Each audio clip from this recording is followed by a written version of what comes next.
adulterou, o irmão ele roubou, ele mentiu, ele tem uma vida promíscua, então não, é ele. Entendeu? Eu continuo na minha santidade aqui, e não é assim. Nós temos vários exemplos, o mais gritante é a história de Acã, entendeu? Lá em Josué. Vamos tomar Josué, vamos tomar Jericó, não pega nada. Vamos indo, aí chegaram, ele olha e falou, capa babilônica, pega o esconde, entendeu? Ele falou assim, ó, não vamos mexer com nada não, entendeu? Deixa aí. Aí o Senhor, quando eles vão guerrear contra Ai, aí eles separam uma galerinha ali, os melhorzinhos, sempre que estavam vindo mais descansados, vai lá, aquele povo é pouquinho, aí o povo dá uma peia neles. E aí Josué, ele parecia um bebezão, né? Ai Deus, o que aconteceu? Pô, você permitiu aí, o pecado está no meio de vocês. E aí o pecado de Acã foi o pecado de Israel. Quando Deus olha para a igreja, vou fechar um pouquinho, deixa para friando. Quando Deus olha para a igreja, Ele não olha só a sua santidade, Ele olha a igreja como está. É por isso que tem essa permissividade, dessa bandalheira que está aí a política e a sociedade, essa bagunça toda, é porque o reflexo da igreja é isso que está aí fora. Omissão, 25% não votando, entendeu? Falando mal de autoridade, a palavra de Deus é complicado. A palavra de Deus diz que a gente tem que orar por elas, pelas autoridades. A Dilma já cumpriu 4 anos e já acabou o primeiro mandato dela? Acabaram? Alguma vez você orou pela Dilma? E é interessante porque se você levantar, falar da Dilma, é mais fácil eu falar, se eu começar a falar, vamos orar pela Dilma? Só que a senhora abençoou e tal. Mas se a gente for falar mal da Dilma, aí o povo se senta e acha, não, mas eu vi na internet disso, você levanta uma série de coisas. Nós não honramos as nossas autoridades. E a palavra de Deus nos diz que se nós não honramos, ou se nós não amamos aquele a quem vemos, como que a gente pode dizer que a gente ama a quem nós não vemos? E aí o Senhor olha para mim, olha para você, põe o dedinho na minha cara, na sua cara e fala, você é mentiroso.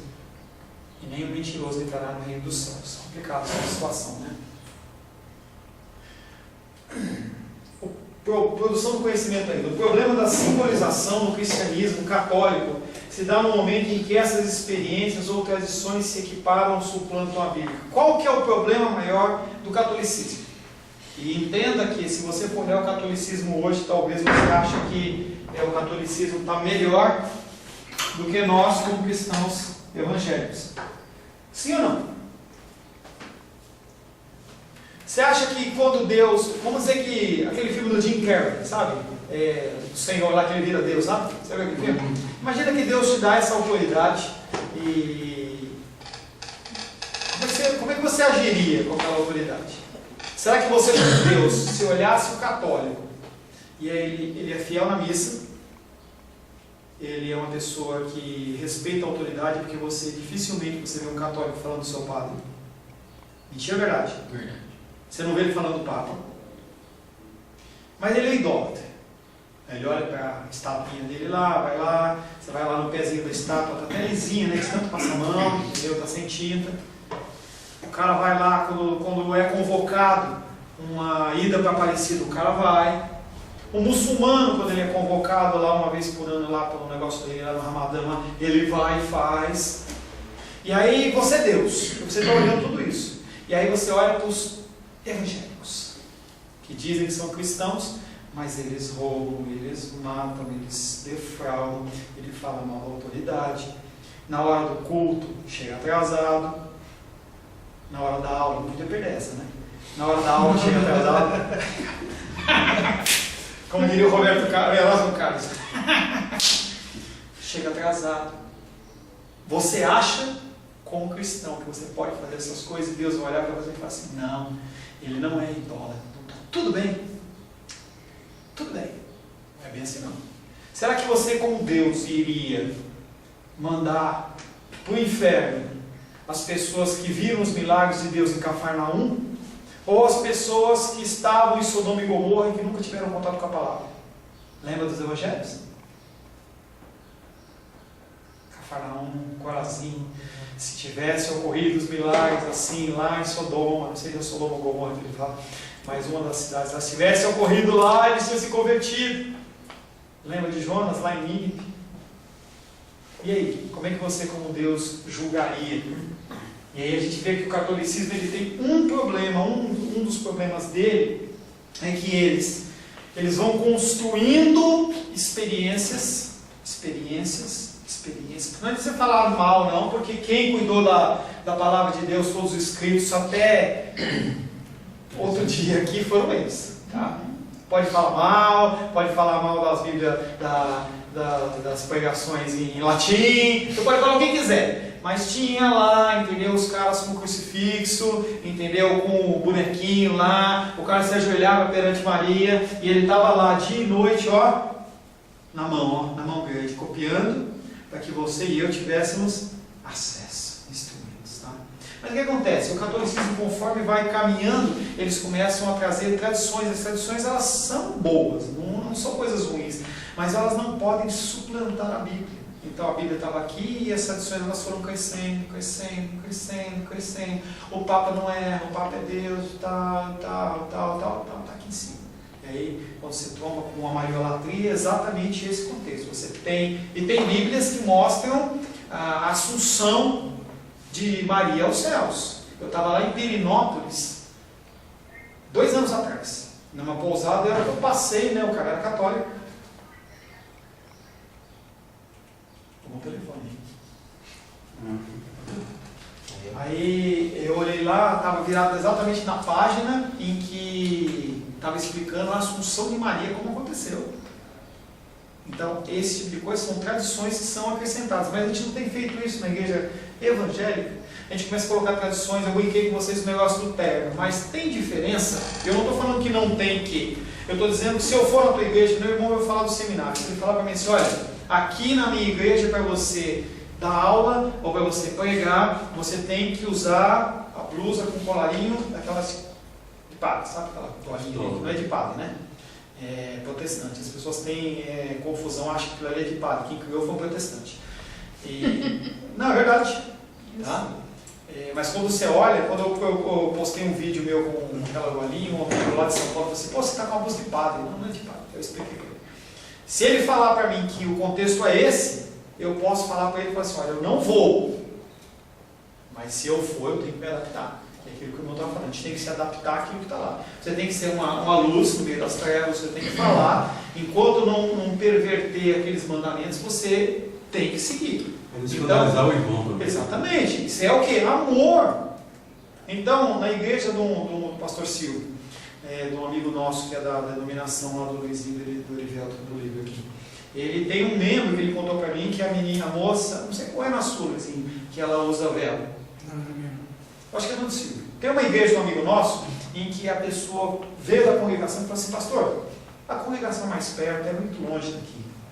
Entendeu? Eu sou da congregação, mas eu tenho gostado de ouvir a sua palavra. O senhor se importa que eu use véu dentro da tua igreja? Não tem problema nenhum. Que problema tem? Vai mudar alguma coisa na salvação da pessoa? Se ela vai estar com véu ou não véu? Isso chama-se amor. Um outro exemplo para você. Uma pessoa da minha igreja e mais uma outra pessoa, os dois em situações diferentes. Um deles, ele foi num posto de saúde, e aí quando você vai no posto de saúde, as pessoas tudo doentes, os caras gostam, você pega aposentado, entendeu? Gosta de falar de doença, pô, o que você tem, o que você não tem? E aí ele falou assim, a irmã está com uma doença terminal aqui, precisa que reza por ela. E aí ele falou assim, não rezo, eu sou evangélico, eu não rezo, eu oro. Você acha que abriu alguma possibilidade de falar o nome de Deus? Situação 2, a irmã lá foi numa reunião de oração, 7 dias. O pessoal gosta dos 7, né? 7 dias, Deus não gosta dos 7. 7 voltas, 7 dias, tudo. 7 dias de oração. Primeiro dia, novena, trezena, quadrezena, e vai, a mulher lá, entendeu? Boa, entendeu? E Ave Maria, e não sei o que e tal. Quando foi no 7º dia, Jericó caiu, hein? 7º dia, a senhora pode rezar pela gente? Claro que eu posso rezar. E aí ela fez, eu não vejo diferença, mas só para você entender. E aí, em vez dela rezar, ela orou. E aí ela dirigiu todo o tempo de oração de um contexto de maneira que a gente está acostumado, entendeu? E aí a mulher olhou para ela e falou assim, Mano, se eu soubesse que você rezava do jeito que você reza, você tinha dirigido a reunião inteira. E a próxima vez que tiver, entendeu? Eu vou te chamar. Testemunho cristão. Amor. O católico tem dificuldades? Sim. Nós cristãos também temos dificuldades. Dia de sexta-feira a gente tem um trabalho lá na Você usa roupa branca? Roupa branca? É, tem Eu vou usar camisa branca. Dia de sexta-feira a gente tem um trabalho na UPA, lá em Ceilândia, né? Aí ontem nós fomos lá, né? Aí uma pessoa lá, a irmã foi orar por ela. Aí a nossa irmã da igreja terminou de orar, aí a pessoa que recebeu a oração fez o sinal da cruz, né? Aí a irmã veio falar comigo toda assustada. Eu falei, não, fica tranquilo. Você orou? Foi você que fez o sinal da cruz? Sem nenhum problema, fica tranquilo. E muitos católicos dizem ser católicos, mas nem vão à igreja. É questão de tradição e ter esses... Não praticante. E agora nós temos na nossa geração evangélicos não praticantes. Triste. Triste. Os desigrejados. Você sabia que tem mais? As pessoas não se preocupam com isso. Uma centésima ovelha. Quem trabalha essa questão são os dois grandes teólogos lá em São Paulo, não sei se o senhor conhece, Edi Reniero e Evaldo Ramos, que eles trabalham com o sem igreja, a igreja deles é o sem igreja, e realmente a IBAB e a igreja do Arioba também, eles trabalham essa questão do sem igreja, mas poucos trabalham essa questão que o irmão falou. É engraçado. As pessoas, os desengrejados, né? Hoje as pessoas elas têm um contexto, e voltando àquela história lá, a pessoa não se adapta e ela não quer abrir uma igreja e não acha uma igreja. E ela entende que ela pode fazer igreja na casa dela. E está tudo certo. E Hebreus diz, não, que nós temos que congregar. Entendeu? As pessoas desigrejadas, as pessoas têm saído da igreja e nós, como líderes e pastores, não vamos atrás. Se Deus quiser, olha como nós somos espirituais. Hein? Aleluia. Se Deus quiser, Ele vai tocar no coração do cara. Não, a gente tem que ir atrás. A gente tem que ir atrás. Eu li uma reportagem numa revista, acho que na Eclésia, sei lá, tem uns 10 anos, e ele estava mostrando, na capa parecia um pastor indo buscar as ovelhas. É trabalho, irmãos. É lógico que tem um tempo. Você tem que andar uma milha a mais, você tem que ir atrás sim. Mas tem um tempo que você olha para você deixar. Mas esse tempo nós não estamos dando. Nós não vamos atrás das ovelhas. A gente acha que as nossas atividades elas são suficientes. O que nós estamos fazendo, nós somos super ocupados. É que nem quartinho. Todo sabe quartinho de casa? Quanto mais espaço no quartinho, mais coisa tem no quartinho. Então, quanto mais tempo você tem, mais você ocupa ele. Mais você se desvanece nas coisas. Por isso que a gente tem que ter uma metodologia. Quais são as prioridades? Eu comecei a fazer isso em relação à palavra. E a gente começa... quem é pastor sabe disso, ou você é líder, você sabe que não tem hora. Então a gente, por exemplo, a minha folga é sexta-feira, mas a gente não tem hora. Então, se o cara chamou, está com uma dor de barriga, entendeu? Bateu o carro, a mulher não liga para o marido, porque o marido está trabalhando, mas liga para o pastor e vai. Então você não tem horário. Então se você não tomar cuidado, você é roubado no seu tempo. E dentro daquela pregação da Fiel, tem um pregador que é o Steve Lawson, que eu amo o cara, pelo vídeo que ele fala, e perguntaram para ele como é que ele lida com isso, como é que ele lida com o pastorado, com divisão de tempo. E aí ele falava o seguinte: manhãs para Deus, tardes para os homens e as noites para a família. É um conceito muito legal de você definir, porque você precisa de tempo para Deus, você precisa de tempo para os homens e você precisa de tempo para a família. Dentro do tempo dos homens, você tem que saber usar muito bem usado. Porque senão você começa a fazer coisas que não são necessárias. E pessoas que são importantes, você não vai atrás. A pessoa está ferida, está magoada, ficou triste, porque o irmão, em vez de tocar conta as bênçãos como elas são, ele cantou Tu és soberano e ele ficou magoado, ele não vai mais na igreja e ninguém vai falar. E aí o cara começa a criar uma raiz de amargura e fala assim, não, o irmão, ele decide. Lembra do Gil Gomes? Você decide, entendeu? E não é, gente, a gente tem que dar assessoria, tem que perguntar, tem que ir atrás, tem que falar, tem que usar o nosso tempo. O mais importante vai ser apresentar as vidas. Primeiramente, nós temos que apresentar a nossa família. Depois nós temos que apresentar ministerialmente as pessoas que não são colocadas de baixo. O Senhor vai nos explicar isso. Por que você não foi visitar tal pessoa? É mais ou menos o contexto. Não é esse, mas é mais ou menos. Eu estava doente, você foi me visitar? Eu estava encarcerado, você foi me visitar. Eu estava com fome, você me deu comida. Eu estava com sede. E aí a fome e a sede, vamos dizer que não é o contexto, mas de Deus também. A pessoa está precisando de um contato, está precisando de um abraço, está precisando de um toque. De você ir lá e falar assim, irmão, você é importante, preciso de você. Tem um caso de adultério na igreja, 20 membros, eu tenho adultério. É moda. E aí a pessoa saiu de casa, adulterou e tal, e eu fiquei cuidando da família, da esposa com o filhinho e tal, e o cara para fora, aí decidiu voltar. Aí eu tive a primeira reunião com ele sexta-feira. Vontade de bater no cara, pegar minha teologia toda, colocar aquele soco inglês 4, colocava assim D-E-U-S, e pá, no cara bater, né? Jogar todos os versículos bíblicos nele. Meu Deus, Deus encheu meu coração de amor por aquela vida e falou assim, mulher adúltera, Jesus Cristo está com o pé dele. O que ele fez? Ensinou, expulsou aqueles que estavam acusando, ela caminha com ele, ela foi discipulada por todo o tempo. Amor. E aí eu pude cuidar daquela pessoa, entendeu? E ele falou para mim assim no final, pastor, se você tivesse me acusado, eu tinha machucado menos do que você me tratar e me constranger com tanto amor que você me constrangeu. Ô Paulo, aí você está falando, né, das experiências ou tradições que se equiparam ou suplantam a Bíblia no contexto católico, que você trouxe para a realidade evangélica, que também não tem sido muito diferente.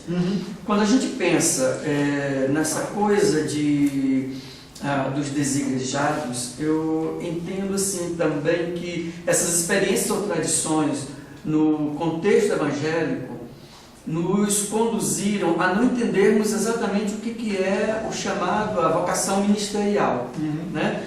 E o que é que a gente aprendeu ao longo das últimas, pelo menos das últimas 3 décadas, e eu vivi muito isso, eu fui ensinado isso e ensinei também, que antes de você se dedicar ao preparo da sua vocação ministerial, aí eu estou falando da vocação ministerial mais restrito à questão mesmo do pastorado, ou mesmo de missiologia, né? Que você deveria primeiro se preocupar em ter uma formação para você ganhar dinheiro, né? E eu fui ensinado assim pelo meu pastor, pelos meus pastores passados, dessa preocupação de eu ter com que me sustentar, para depois eu pensar nessa vocação ministerial, para depois eu buscar uma preparação ministerial, né? E a gente vê que isso é fruto da própria questão do evolucionismo, né? Porque a gente precisa evoluir na vida e você não pode ficar sem isso. É o ter em vez do ser. Exato. Então, assim, eu penso que a produção de conhecimento dentro do contexto de seminário precisa voltar também a preparar o vocacionado para entender a dependência dele de Deus somente, para que ele tenha condições de exercer o ministério despreocupado dessa coisa, se ele vai ter o que comer, se ele vai ter o que vestir, né? E ele possa ter tempo, porque hoje a grande maioria daqueles que exercem ministério pastoral ou missiologia, qual é o grande problema? Nós não temos tempo, porque nós temos um trabalho, entre aspas, secular, né? E isso rouba de nós um tempo que nós deveríamos dedicar ao acompanhamento de ovelhas, à própria preparação da ministração da palavra de Deus, mas nós fomos, pelas experiências e tradições, entendendo que isso é o correto. Mas é por isso que a gente no começo falou, esse conhecimento ele tem que ser dinâmico, ele não pode ser estagnado, ele tem que estar sempre se reciclando.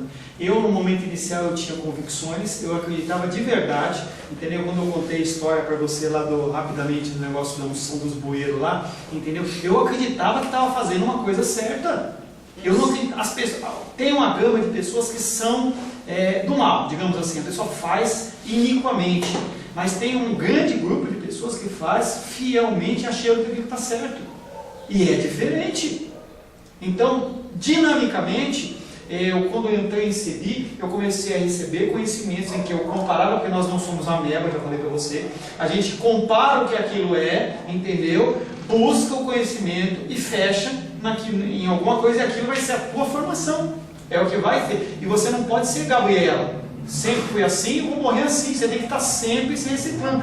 Dia após dia você se encontra com coisas. Tem ensinamentos que você não vai conseguir contradizer. Por exemplo, tem assuntos que eu sento com o pastor para conversar, que eu, pessoalmente, eu não acredito fielmente, mas eu não tenho como rebater, porque o conhecimento que ele tem não é. Ou eu vou atrás, ou então simplesmente eu aceito, e a gente acaba reproduzindo algumas coisas.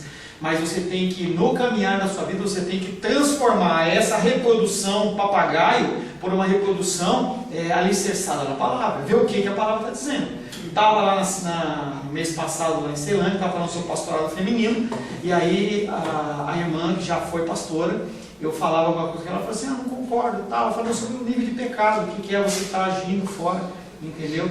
E eu falei assim, olha, estou te dando de bandeja o tema da sua monografia. Vai estudar e procurar seu pastorado feminino dentro da palavra de Deus. E vai, entendeu? Porque a gente tem que parar com isso, de a gente ouvir alguém falar e achar porque ele está numa posição de autoridade, o que ele fala está correto e não pode ser questionado. Isso não existe. Tem que ser questionado.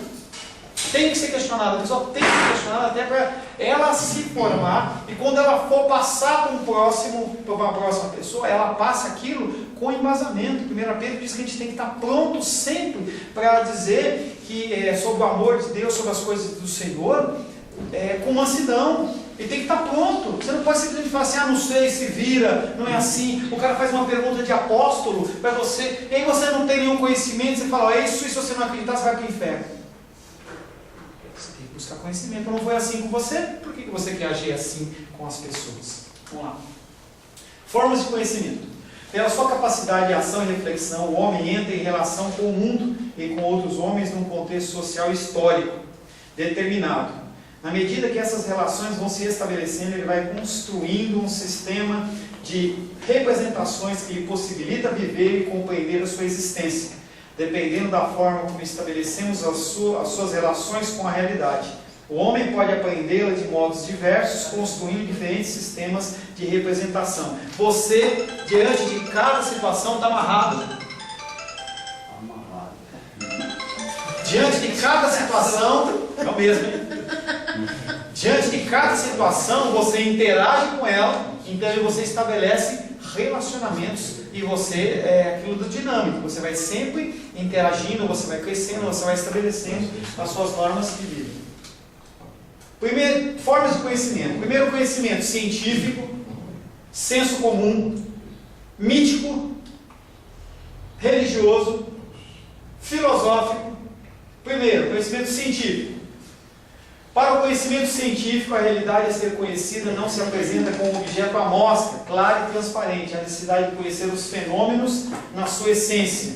Isso não ocorre de maneira espontânea, depende de investigação e análise dos elementos que o compõem. Exemplo, o relâmpago ou a composição de uma molécula de água. Quando você pensa na molécula, qual que é a fórmula da molécula de água? Lembra? Da tia Cida? H2O. Então é uma fórmula, entendeu? Não é uma teoria. Isso é um conhecimento científico comprovado. Se você falar assim, como que eu faço uma molécula de água? Aí você vai lá, tem todo um procedimento, condição climática, todo um jeito de você agir, você vai no laboratório e você consegue reproduzir aquilo, não vai sair outra coisa. Não vai sair H2SO4, que é esse ácido sulfúrico. Não vai sair outra coisa. Não vai sair óxido nitroso, O3, estou bom aí, usei isso da química. Tá? Então, o conhecimento científico ele não acontece por acontecer, ele tem que ser pesquisado, catalogado, definido, e qualquer pessoa que ver aquele conhecimento, ele pode reproduzir dentro daquelas condições e vai encontrar um resultado igual ao seu. Se tiver alguma variação é porque alguma coisa não foi preenchida. E aí você pega aqueles livros de receita, faça comida. Eu lembro que a primeira vez que eu fui fazer um macarrão alho e óleo, ninguém falou para mim que eu tinha que tirar a casca do alho, né? Simplesmente ele falou que era para colocar o alho lá, entendeu? Dentro daquele livro Dona Benta, todo mundo que em casa normalmente tem aquele livro, mas ela não fala que precisava descascar o alho. E aí eu peguei e coloquei com o alho. Então eu não cheguei no macarrão em alho e óleo numa condição ideal, entendeu? Mas por que não? Porque ele não ensinou direito. Mas se eu fizesse direitinho, como tivesse sido explicado direitinho, com certeza ia funcionar. Projetor. Eu cheguei aqui mais cedo, estou tentando montar, pedi auxílio dos universitários, pastor Ayrton, e a gente tentou aqui e tal. Eu falei assim, eu preciso do controle. Preciso do controle. Aí o pastor Ayrton falou assim, poxa, mas o controle, o Ricardo, ele sempre mexeu sem. E eu fiquei aqui, tentei nada, fui lá buscar o controle. Quando eu peguei o controle, eu comecei a mexer, eu descobri. Realmente eu tenho acesso aqui. Então, se você seguir as normas direitinho, você tem um resultado igual.